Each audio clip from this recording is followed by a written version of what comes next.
Wilhelm Grimm and his older brother Jacob studied German folklore and oral traditions and published a collection of stories eventually known as Grimm's fairy tales, which include stories like Sleeping Beauty and Little Red Riding Hood.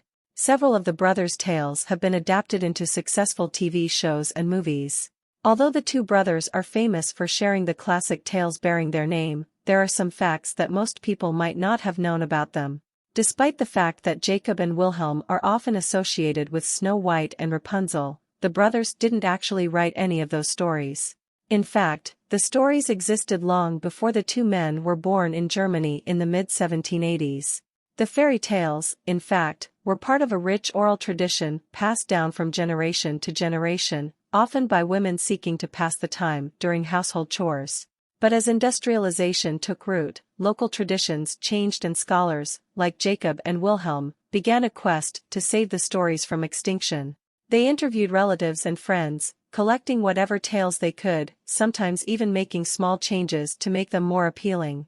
In 1812, Jacob and Wilhelm published the stories as part of a collection titled Nursery and Household Tales, or what is now referred to as Grimm's Fairy Tales. Originally, Grimm's fairy tales were not meant for children. The stories regularly included sex, violence, and copious footnotes. Worse yet, they didn't even have illustrations. Initially aimed at adults, the early editions of Nursery and Household Tales contained unusually dark elements. In its original version, for example, Rapunzel became pregnant after a casual fling. In Cinderella, the stepsisters cut off their toes and heels to try to fit into the slipper.